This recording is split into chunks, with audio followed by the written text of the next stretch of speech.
被爷爷问及这个问题的那一刻，费可欣的内心之中多多少少有些慌乱。不过好在这件事情叶晨早就提前给他打过预防针，所以他应对起来倒也不至于乱了方寸。于是他便镇定自若地开口道：爷爷，叶先生这次回来的路上有明确说过，他说我们费家这段时间以来在诸多事情上的表现让他非常满意，所以他过段时间会亲自来纽约见您，当面向您表示谢意。费建中一下子有些紧张起来，忍不住问：可欣，叶先生真这么说？对，费可欣点了点头，循序渐进地说道：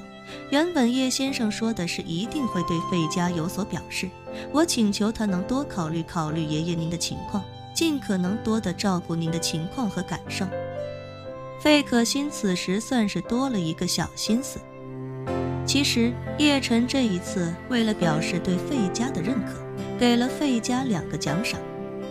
一个便是自己身上是藏着的散血救心丹，另一个便是保爷爷再活10年的万金承诺。费可欣知道叶晨做这一切都是为了巩固自己在费家的统治力，所以自己也不能辜负了叶晨对自己的期待。眼下正是自己在爷爷面前表现的好机会，所以他才故意将叶晨的第2个奖赏说成是自己主动将叶晨对整个费家的奖赏全都转移到了爷爷一人身上。虽然这么说让他心里多少有些心虚，但考虑到事情的最终目标，他也只能尽力克服心理的障碍。费建中听到费可欣如此说，心中自然是惊喜无比，他忍不住开口道：可欣，你这么说，叶先生答应了吗？看着费建中奇异无比的眼神，费可欣轻轻点了点头，认真道：叶先生已经答应了。费建中连忙又问：可欣，以你推断，这件事情叶先生会给我怎样的奖赏？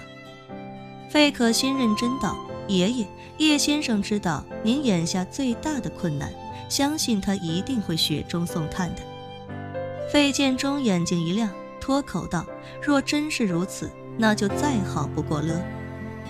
说着他不由得看向费可欣，感叹道：可欣，爷爷能活到今日，多亏有你，若不是你，爷爷这把老骨头怕是早就埋进土里了。费可欣微微一笑，认真说道：爷爷，其实您和我能活到今天都多亏了叶先生。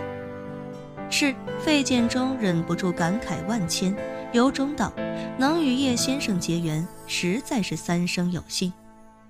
说到这里，他想起什么，连忙问道：可欣，叶先生有没有说什么时候来纽约？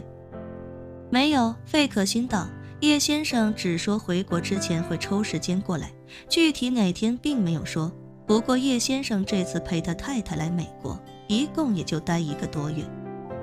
所以我估计最晚也就未来20天左右的样子。好，太好了，费建中感叹道：如此看来，我这把老骨头还能再晚3-2年入土。普罗维登斯正与中老年暴走队一起健步如飞的马兰心情格外的好。先前叶晨给他的钱，他拿去买了一条女神之梦，还中了一个价值120万的大奖。没想到叶晨竟然好巧不巧的又送了他一条一模一样的项链，如此一来，他只要回去把这条项链卖掉，就等于自己白赚了一条项链，还体验了一次绝佳的私人飞机之旅，紧接着还收获了美国几日游。接下来他就等着再去纽约潇洒地玩上2天，然后便能心满意足地返回国内。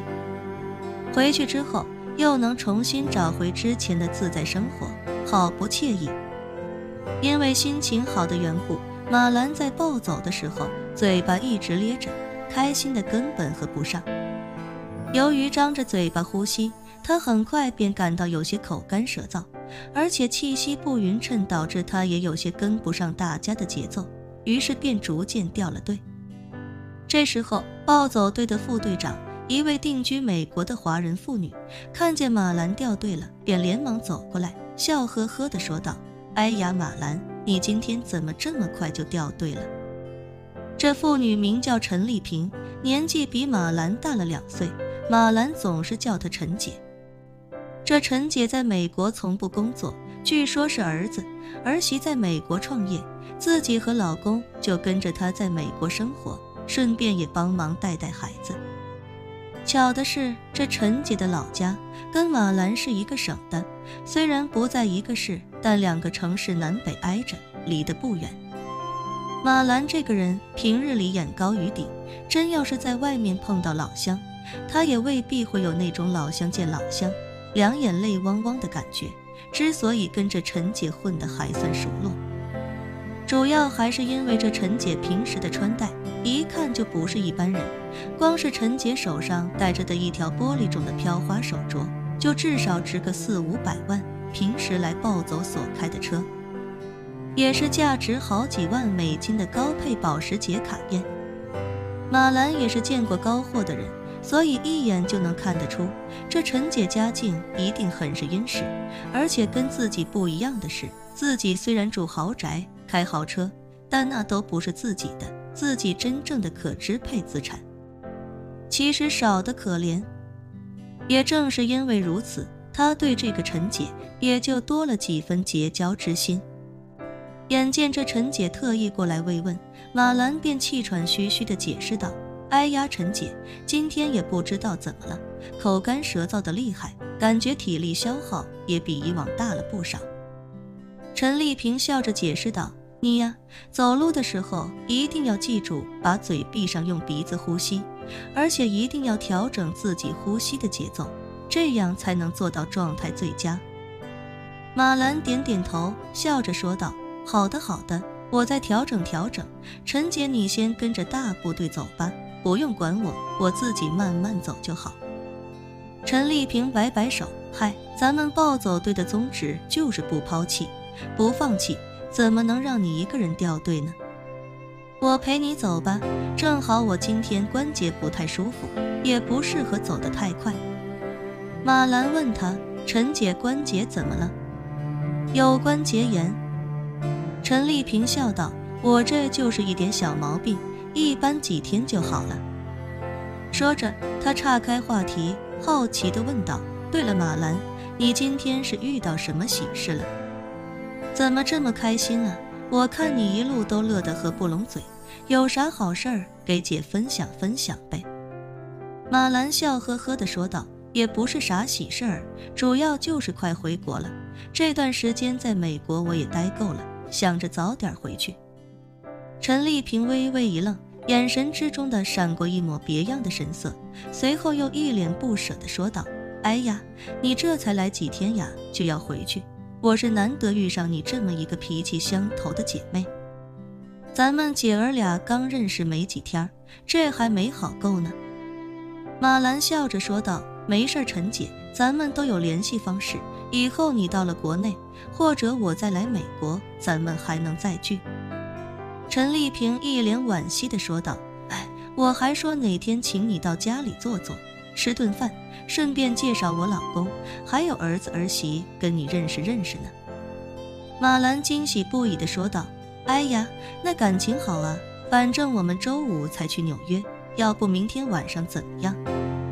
我带我家闺女和我女婿过去登门拜访。”陈丽萍略一迟疑，片刻后便答应下来，道：“行，那咱们就这么说定了。”